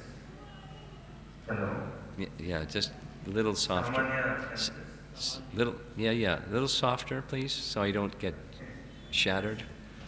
Yeah. The Samanya offenses which you explained across, the first one, I could find what is the offense you are trying to explain in the first part of the Samanya. I'm not clear what reference you're making. What? You explained about different degree of offenses. Yes, I did. So the first one you said was Samanya. So I'll go back to the slide. Okay. Sorry, this Chaya Nama Bas. Ah. So in that, what is the offense actually? I could not understand. Well, distraction. For example, that's not the only category, but for example. So I put my hand, some people say, Maharaj, as soon as I put my hand in my bead bag, my mind starts to go all over the place. Take my hand out of the bead bag, I'm more peaceful.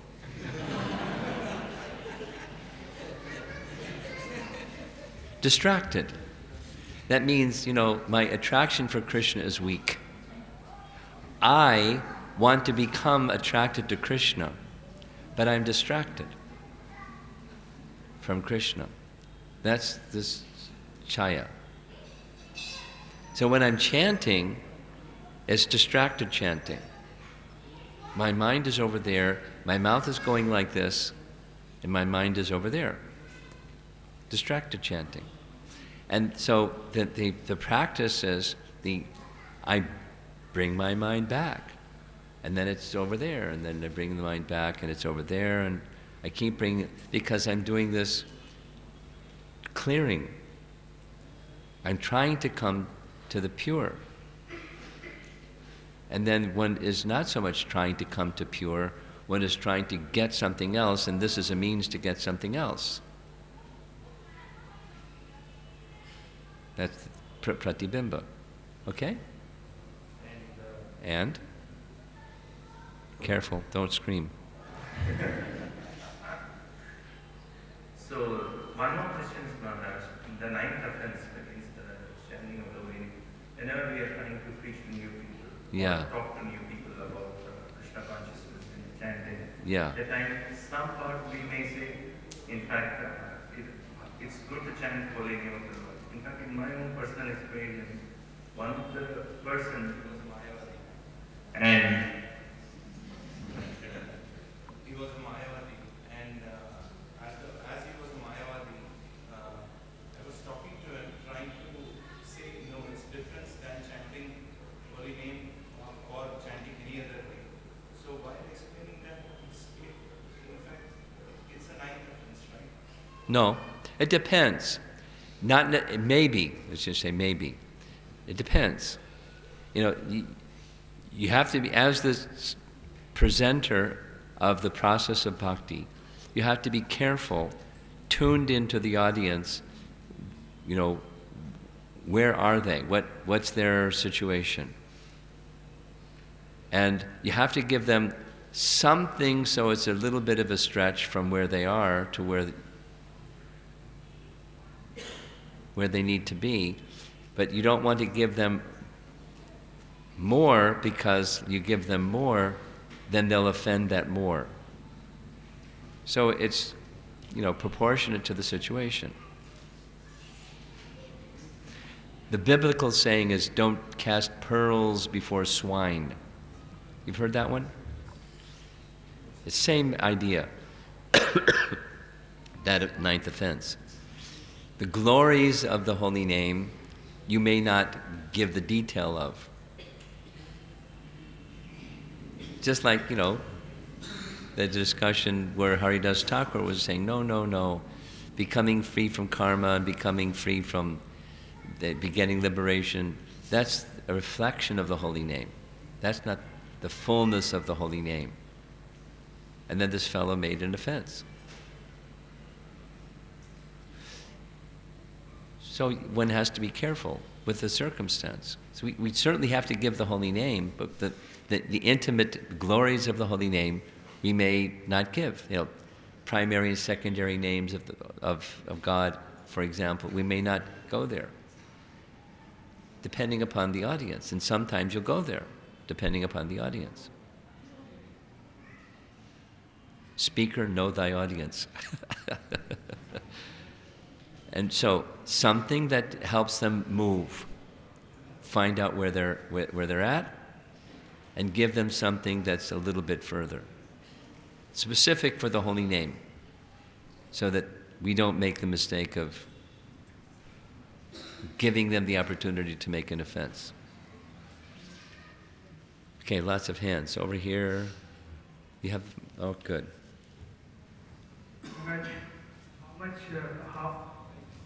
What role does Jiva Parat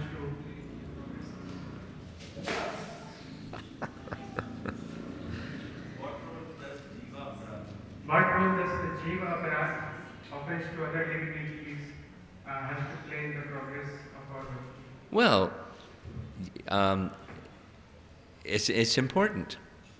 I can say it in a number of ways, but it's important. So what you're asking, what is the role? And we're instructed to offer respects to every living entity. Now, the respect goes to the soul. And so the principle of ahimsa, for example, goes to the soul, not just to respect the right of other living entities to live. That's a principle to live by. We don't unnecessarily interfere with their existence, their lives. So it's something that we observe as devotees. We respect the life, but it's respecting the soul. And if you're proud, there's so many nice things to say on this point, but I'll say two of them. One is when Narada Muni is considering what should happen with Nala Kuvera and Manigriva. I really like that section because it takes you inside Narada Muni's heart. And what are his contemplations? He's not angry. He's compassionate. And he's considering these two men are proud. They're intoxicated, not just with alcohol, they're intoxicated with pride. And when somebody is proud, they can do anything hurtful to others and think nothing of it because they're proud. So that's bad for them because they're hurting others. So what's needed is to remove their pride. So the thing they're proud of is their position as the sons of Kuvera and their wealth, and their position his position in relation to Lord Shiva. So those things should be taken from him for their well-being. But that's compassion to Nalaka Veramani Griva for the purpose of compassion to other living entities.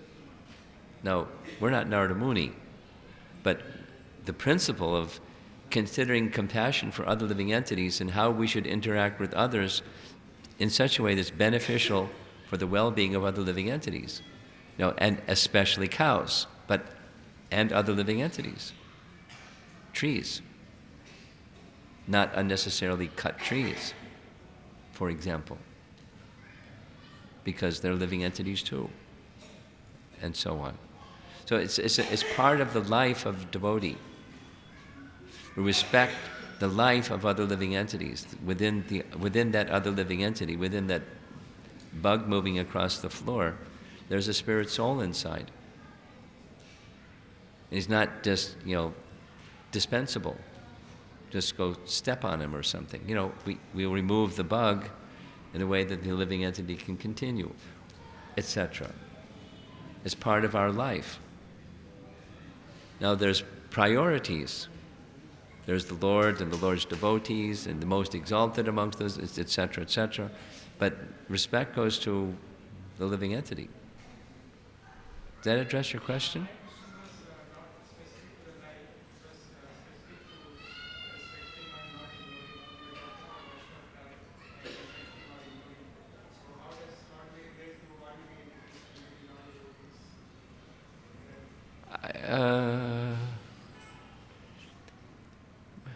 I thought I answered your question. Meaning, so if you're specifically making the contrast between devotees, non-devotees? Well, non-devotees are living entities too. We don't disrespect them. We may not intimately associate with them because that's detrimental to our spiritual well-being. And we think as according to our capacity as well-wishers in what's in the best interest of these other living entities, the other non-devotee living entities. We go in Harinam and distribute books and prasadam, and we do things that are going to help their spiritual well-being. We may, be involved in catastrophe relief because these people are really in a destitute condition. And when we do that, if we do that, then we give them Krishna consciousness at the same time, depending upon our capacity and the circumstance. Those in the non-devotee category. Something in the back? You're very enthusiastic to ask your question. You just given an example for Chaya Namabas. Chaya Namabas. Distraction. Distraction. Can you give an example for Samanya Apara? No, it's a category, and there's two subcategories. Chaya, Pratibimba. Samanya is the category, and Chaya and Pratibimba are the subcategories. Okay? Over here, there's like many hands over in this section. Okay, fast delivery.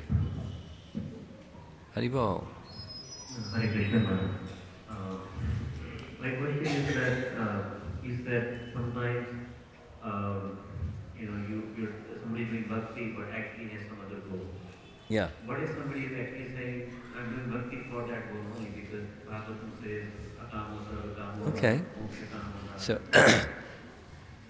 thank you. Nice question. Put the microphone down. Okay. So,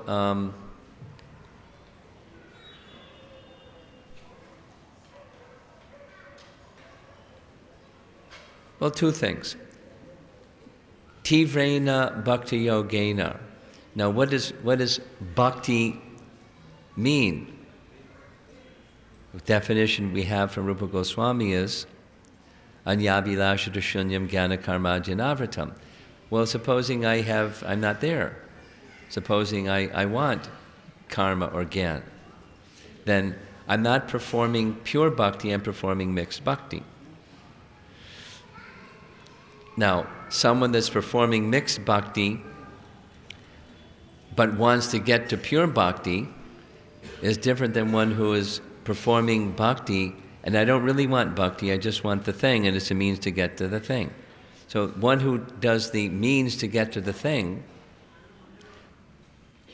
whatever that, position or wealth or something or piety, and so I can go to the heavenly planets and think that's the purpose of bhakti and chanting, is I can go to heaven. It's a karma kanda ritual. It's another offense. So that darkens the heart with unwanted things in the heart, anartha. But the other side is tivra bhakti is, this is my condition, and I recognize, listen carefully, I recognize that I have this contamination, but it's there, like, I want. So let me cultivate going beyond that I want. That's this darker cloud. So, chaya, I'm distracted by the thing I want. Pratibimba, I want. It's the means to get what I want. But I'm still contacting that which is pure. Krishna is supreme pure. So at least the possibility is there to become purified, depending upon how much I can slacken in this affinity for the impure thing, or the other than Krishna thing. And I want to go to the other side. So that a lot of that then depends on the association you keep. That person, not you, it's the person who, this is a means to get what I want. But I have the association of those that have another understanding that says, really the happiness is not going to be to get what you want, but the happiness is going to be to get Krishna and to get to that stage. So through that, if I have that good association and that condition where I'm doing bhakti to get what I want, then I can move to this chaya namabhas stage and then shuddha nam. A lot depends on association and how you receive that association. And then it's tivra bhakti. Because bhakti is pure. At least the cultivation of that. The related question I have is that in case of Dhruva, In case of? in case of Dhruva, Dhruva, okay. he was definitely, going to Classic. going to the forest for the purpose of, Revenge. greater than his grandfather. Revenge. Revenge. And he was met Narada Muni, and Yeah. Narada Muni trying to convince him. I'm aware. For that purpose. Yeah. At what point did he actually see? At the end, he said, "Swami Tirtha must be Varamaya." Okay, At what point exactly through that? I understand the question. I'll keep it simple. And the simple is his gratitude to Narada Muni was the operative factor that moved him from having a material motivation to having no material motivation. He was so grateful. His mother couldn't give him how to get Vishnu. Narada gave him. Seeing how determined he was, he was feeling great gratitude that he gave him the means. And that gratitude purified him from the desire. It carried him to the other side of the desire as his motive. He was not carried after any darshan of Lord Vishnu.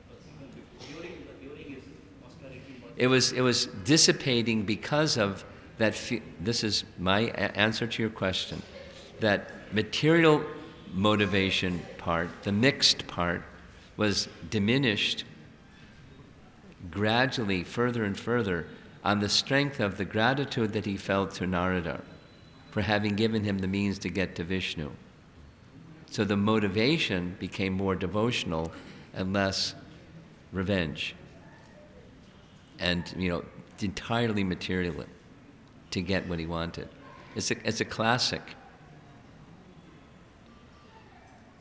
That's why it's such a nice story, or famous story. Something else? Go ahead. It's after 9. We'll just try to keep it short. My question is about Sarvam Devi.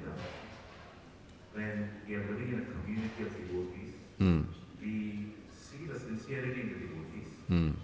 At the same time, we see certain personality traits.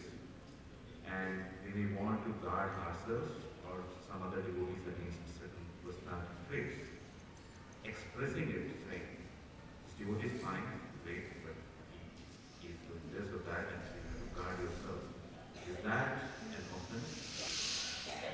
Well, a lot depends upon the mentality behind the words, not just the words.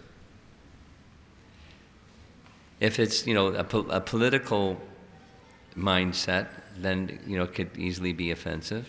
If it's well-wishing for the devotee and well-wishing for yourself and so forth and so on, we take precaution when we go into it. Prabhupada's example, that the physician takes the injection to prevent him from going into a diseased condition where there's some, what's it called, a major disease situation. They take some prevention.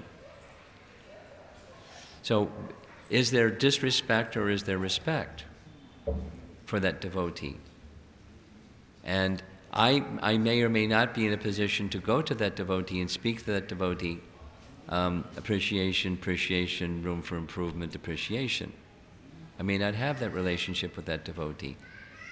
Let me become more purified, and etc., etc., etc. So if you're the well-wisher of that devotee and so forth, it's different than just, a fault-finding mentality. It's the mood of devotion is the operative principle, as far as I'm concerned, in practical dealings. Yeah. Yeah. I feel it's really important. It's really important. Like, really, really, really, really, really important. For devotee communities to have a dimension of character development. Real education, Prabhupada taught, is character development. Gurukul means character development, not just academic this and that. That's okay. But real training and education is character development. And devotee communities require the same. Training and education, basic things like what does Bhagavad Gita say, but how do you apply it? How do you build character in the community members so that situations like you just described, you don't have to dance around it? There's the cure in terms of character development or training and education when you can recognize exactly what our scriptures say. These are qualities, these are faults. Let me strengthen the strengths and address the faults, the weaknesses. That there's an atmosphere, a Brahminical atmosphere that builds that character one by one by one. And we as an individual and collectively we as a community have that Brahminical element acting upon all of us, guiding us and lifting us towards character development. Otherwise, it gets really complicated. And we like indirectly do workarounds instead of purification or training and education or character development. That's what my understanding of Krishna consciousness is. It's look at the 7 principles and listen to an educator, and they'll say it's all about education.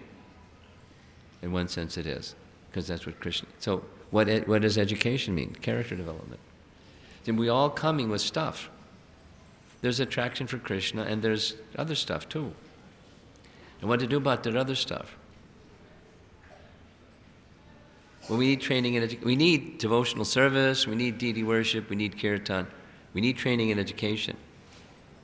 People that are really capable brahmanas, that really their hearts are clean and they can help us address the stuff. They're good at it. They're clean and they're powerful, and they can help us. And that element within a community of devotees is imperative. If we're not going to just do this, elastic thing, we stretch ourselves this way and that way, and it gets really complicated. I'm an advocate of training and education. Next. Yeah. I'm sorry I went off. Yeah. So you were telling that if we don't water the weeds, there is no question of aparat coming to it. Say it again, slower? Slower. If we don't water the weeds, Yeah. there is no question of aparat, offenses. Well, I don't know if I said that. I said our intention should be to water the garden rather than watering the weeds. So sometimes it so happens that although the weed is there in our heart, Yeah. we recognize it, but we feel powerless to act on the right path. And we in the snap judgment mode, we just act on that which is the weed. Yeah, that's true. So how do we prevent ourselves from doing that, but at the same time take the right path? Well, dissociation is a short word, sadhu sangha. The question you're asking is Devahuti's question that gets treated in 3 chapters, but the short answer is sadhu sangha. We need elevated association, strength beyond our own strength. And we need to know how to receive that association so that we have strength beyond our own strength. Because the opportunity of sadhu sangha can be there and we may not take it properly, or again make another offense and stay in a weakened condition or insufficiently strong condition. So we need devotee association, and we need to receive it properly. But within that devotee association, there's activities. There's bhajana kriya. And the bhajana kriya gives us strength too.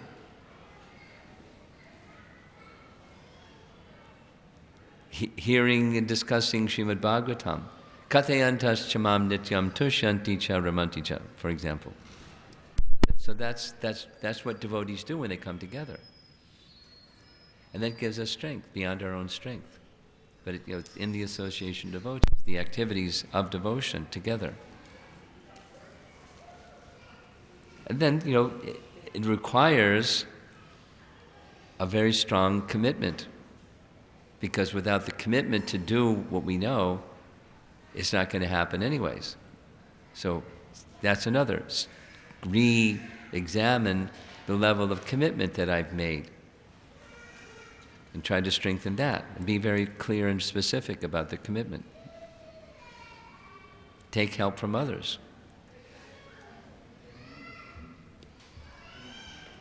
Last question, and we're going to have to end. We're already overdue. They're asking if they can announce the books signed by after this. Maharaj, there was a slide about the severity of offenses. Yeah. And the second part was that one eventually gives us devotional service. The second part was? One eventually does not do the devotional service. Okay. So, having said that, now when we work here, like morning, evening, there is office, too much of work is there in the office, and come to the house, the kids are there, it's difficult to get up next day early in the morning, and they're out here with the public, and next day goes spending around and so on. So for days or sometimes the rounds are not proper, or sometimes we don't do the rounds at all. So still can be related, it's because of the offenses that are, because irrespective whether the offenses are there or not, my workload in the office is going to be same. So still it's because of offenses that things are not happening so bad or how do I understand? It sounds like your question is not the same but similar to the prior question. So, life is complex, and the vicious cycle that you just described is obvious, whether it can be the office or it can be temple management. They don't have to go to the office, they just have to, do the other thing. Or whatever. Life has its complexities. So your specific question is it due to the effects of offenses, and by continuing on that treadmill, I'm accumulating further offenses and further anarthas, and it's making me deeper and deeper in the same situation? That's your question. Well, it's not just one thing. That's certainly part of the complexity. So that's the cause of the problem. Then what's the cure of the problem? One suggestion is make a commitment through guidance with those seniors who you look to. What is a realistic commitment for me, given the treadmill, this cycle? What is a realistic commitment to me to make and stay with it, regardless of whether that's, it's up the Ferris wheel, regardless of where I am? What's a realistic, and then do that with firmness, and then get some strength from that, and then incrementally go to the next and go to the next. It doesn't make the whole situation all of a sudden nice, but you have to begin somewhere, and you begin somewhere that's sustainable. It's just like this other day's definition of something that's regular, sustained over a period of time, with some faith or conviction. It's going to take me to the place I want to go. So do that which is, for you, in your current circumstance, doable. Get strength and guidance from those that are, in a qualified position to give you that guidance. And you have faith in that person and their guidance. And they're not going to manage your life, they're going to help give light. So then do that with consistency. You may not be able to do all the things. You do that. And then after some time of doing that, celebrate, and then the next. And just gradually, Prabhupada says it this way. When the goal is clearly defined, it's easy to take steps to reach the goal. So be clear what the goal is, take guidance, and what are the steps? And then here's another one that says the same thing in a different way. Bhaktivinoda Thakur. Progress is a series of small steps in the right direction. I'll say it again. Progress is a series of small steps in the right direction. So from your dilemma, what's a doable step? And do it consistently. Celebrate. What's the next step? Doable step. Not a home run, just, not like perfection tomorrow. What's the doable step in the direction? And commit and do it. Get support. If you start to waver, go to that support system and take help. I want to stay committed to this. Step by step. Going to have to end. Thank you very much. And I'm supposed to say something about the books. What am I supposed to say? You want to say something about the books? Hare Krishna. Those of you who wish to take notes or place orders for the steps, this is the right time. We're begging people in a slow person asked to sign on the books.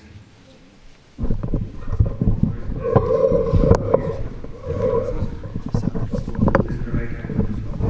Also, very formally, respectfully, very lovingly, I'd like to express my gratitude